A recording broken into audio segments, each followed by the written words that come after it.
All right, this story is absolutely wild, and it perfectly encapsulates how much of a man-child Elon Musk is, because we just learned that he cut off a friend of 10 plus years during the COVID pandemic, the friend being Sam Harris, who's a philosopher, author, political commentator, because they made a bet about whether or not 35,000 cases of COVID would be reported in the United States. Now, this is right when Elon Musk began to take this hard anti-science turn. He began to veer to the right, and Sam Harris said, hey, if we hit 35,000 cases, you have to donate $1 million to charity, to any charity of my choosing, because you were wrong and you were using your public platform to trick people. And Elon Musk agreed to that, and then afterwards just lost his mind on Sam Harris, and it's getting worse every single day. We have to talk about this, and we have to talk about how it perfectly shows Elon Musk's inner thought process and how much of a child he is. So make sure you drop a like, make sure you subscribe to help boost this pro-democracy video. It's really important that we push back against these narratives.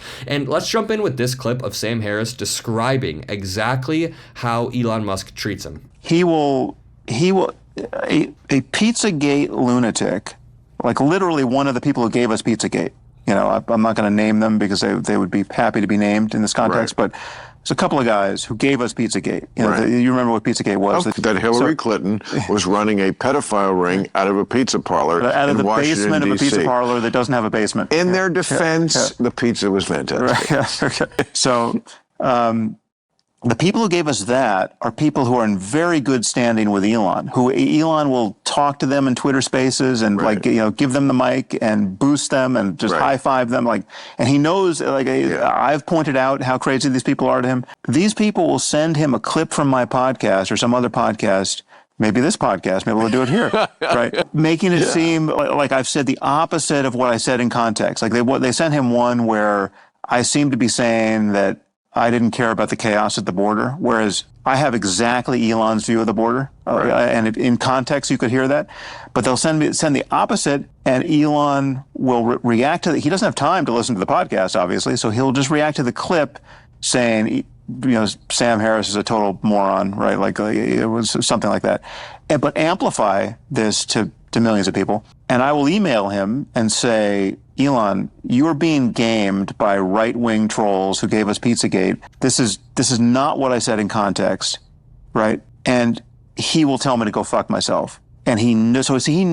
But he read the email. Oh, yeah. He will respond to the email. Go fuck yourself. He does not care if he's defaming someone in public who used to be a friend. So, this is why we're no longer friends. Okay, and this is where the story gets crazier, because first of all, doesn't Sam Harris look a lot like Ben Stiller? But also, this exact clip got posted on Twitter by a right-wing troll, just like Sam Harris was saying, and I'm sure Elon Musk had a normal response, right? He said, Sam Harris is mentally ill, as you can see at the bottom of the screen. This was 2 days ago, and all Sam Harris was saying is that Elon Musk is being gamed by Pizzagate trolls. And just to be fair, the person who posted this literally is a right-wing troll, one of those people who probably gave us Pizzagate, and Elon Musk says, Sam Harris is mentally ill. If anybody is mentally ill or has been acting erratic over the past few years, it's clearly Elon Musk, and I can prove that with Sam Harris's article that he posted, and because this is where it gets wild. This is where the wager blew up in Elon Musk's face. It says, I didn't set out to become an enemy of the world's richest man, but I seem to have managed it all the same. Until this moment, I've resisted describing my falling out with Elon Musk in much detail, but as the man's cultural influence has metastasized, and as he continues to spread lies about me on social media platforms that he owns, it seems only appropriate to set the record straight. I know that it annoys many in my audience to see me defend myself against attacks that they recognize to be spurious, but they might find the details of what happened with Elon interesting. And interesting the details are. He then goes into detail about how of all the remarkable people I've met, Elon is probably the most likely to remain a world historical figure, despite his best efforts to become a clown. He is also the most likely to squander his ample opportunities to live a happy life. He's the most likely to ruin his reputation and most important relationships and produce lasting harm across the globe. Now, whether we like it or not, what he's saying about Elon Musk likely going down as a world historical figure is true due to his close connections to his ownership of Tesla, of SpaceX. Even if you're like me and you think Elon Musk's engineers have done most of the work, his name is just so intrinsically tied to those companies that it'll probably put him down as someone in history. He's also the world's richest man. So How did we fall out? Let this be a cautionary tale for any of Elon's friends who might be tempted to tell the great man something he doesn't want to hear. 1. When the SARS-CoV-2 virus first invaded our lives in March of 2020, Elon began tweeting in ways that I feared would harm his reputation. And again, Sam Harris had been friends with Elon Musk since 2007, 2008. It was a 10-year plus relationship. And to be fair, nobody in 2008 knew Elon Musk would go this off the rails. Honestly, even in 2016, did we know Elon Musk was this crazy? It was during the pedophile cave stuff is when we really realized this guy is off his rocker. So, when the SARS-CoV-2 virus hit, Elon Musk tweeted out this: "The coronavirus pandemic is dumb." That is all he said. Sam Harris then sent him an email saying that his tweets might exacerbate the coming public health emergency. Italy had fallen off a cliff, and this is the exact email he sent. "Hey brother, I really think you need to walk back your coronavirus tweet. I know there's a way to parse it that makes sense, like panic is always dumb, but I fear that's not the way that most people are reading it. You have an enormous platform, and much of the world looks to you as an authority on all things technical." This was true in 2020. If you go back to this tweet, it has 1.3 million likes, so everything Sam Harris is saying here is absolutely true. You have an enormous platform, and much of the world looks to you as an authority on all things technical. Coronavirus is a very big deal, and if we don't get our act together, we are going to look just like Italy very soon. If you want to turn some engineers loose on the problem, now would be a good time for a breakthrough in the production of ventilators. Elon's response was, I believe, the first discordant note ever struck in our friendship, says Sam Harris. He said, "Sam, you of all people should not be concerned about this." And here's where it really gets wild. He included a link to a page on the CDC website indicating that COVID was not even among the top 100 causes of death in the US. This was a patently silly point to make in the first days of the pandemic, and this is when you start to wonder, is Elon Musk just being a useful idiot? Does he know, there's no way you can get this far in life, unless it's just sheer luck, not knowing the basics of science. You'd think Elon Musk would know the basics of science, which leads us to wonder, is he grifting? Is he acting dumber than he is? I think there are moments where Elon Musk is acting dumber to try to gain an audience. Like, for example, after Trump won the election, he put one of those maps of the red versus blue districts in the US and said, "America has spoken." He's clearly ignoring the fact that population density is a thing. Cities are condensed with a bunch of blue voters all in one place. Meanwhile, many of the rural areas in America are just empty. They're just farmland. So Elon Musk has to know this, right? There's no way he's this dumb. But to continue reading this, "We continued exchanging texts for at least 2 hours. If I hadn't known that I was communicating with Elon Musk, I would have thought I was debating someone who lacked any understanding of basic scientific and mathematical concepts like exponential curves," right? Like, how does he not get this? 3, Elon and I didn't converge on a common view of epidemiology over the course of the 2 hours, but we hit upon a fun compromise. A wager. Elon bet me $1 million to be given to charity against a bottle of fancy tequila, $1,000. So that's a big bet right there. That's 1 to 1,000 odds right there. That we wouldn't see as many as 35,000 cases of COVID in the United States. Again, cases, not deaths. He's saying cases, which it was so obvious that was going to happen. The terms of the bet reflected what was, in his estimation, a near certainty, 1,000 to 1 odds. Did I say 1 to 1,000? No, same thing. That he was right.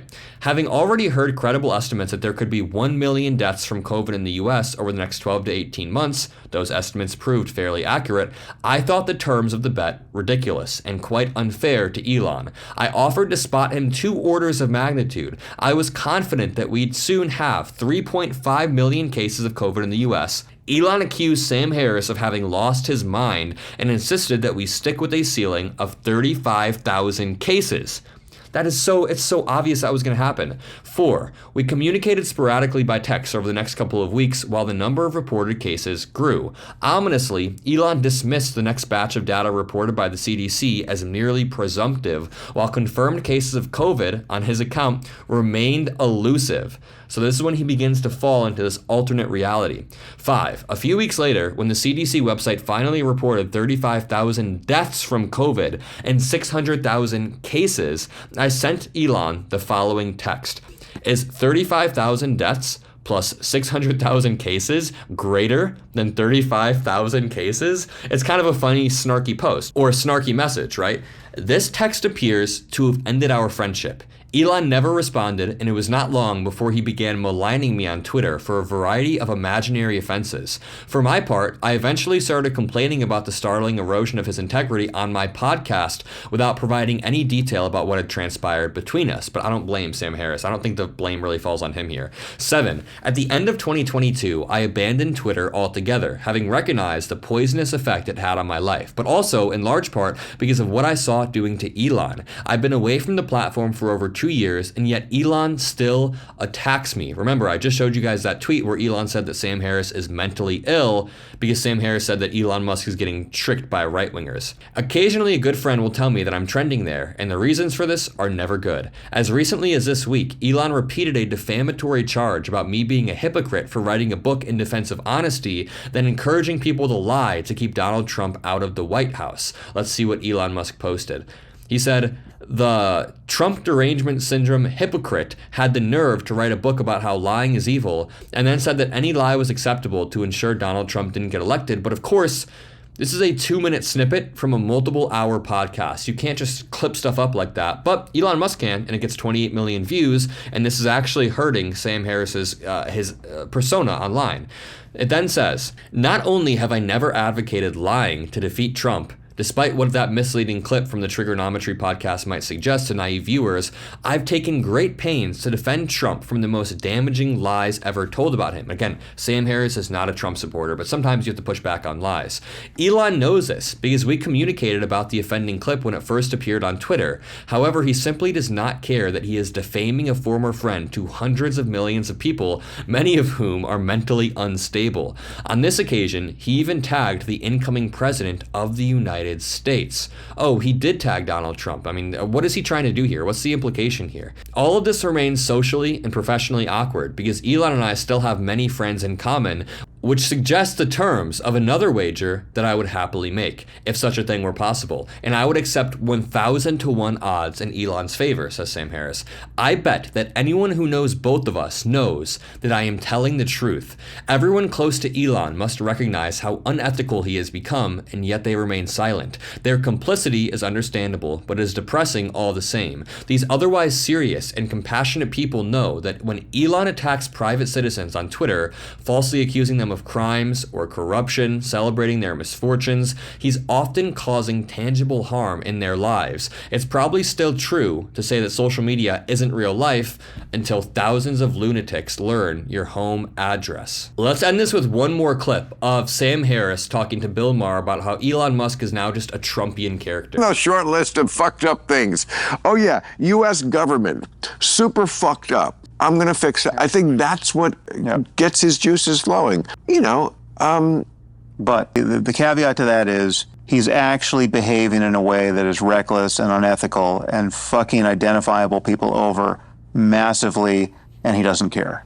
Right? So he's a very Trumpian character. Give me specifics on that. Well, I mean, he'll tweet, he'll put an identifiable, civilian on blast in front of 200 million people, knowing that that's going to completely fuck over their lives. Like who? Like Yoel Roth, the head of trust and safety for Twitter, who he called a pedophile based on no fucking evidence. And the guy had to flee his house because he was getting so many death threats. And from kids? Yeah. So he'll do that, and he'll do that again and again. And he knows the consequences. He's not dumb. He knows you're talking to 200 million people, 1% of whom are crazy, right? He insists on playing this game. He doesn't have to do it. He's addicted to Twitter, and it's deranging his personality, and it's undermining his ethics. That's a great way to put it. He's addicted to Twitter, and it's deranging his personality. I'll leave it at that. Make sure you drop a like. Subscribe. Make sure you drop some blue hearts for the hotel room video. You know how it is, always traveling for work. But I love you guys. You guys have brought me this far. I couldn't do it without you. Have a great rest of your day, and I'll see you in the next one. Peace out.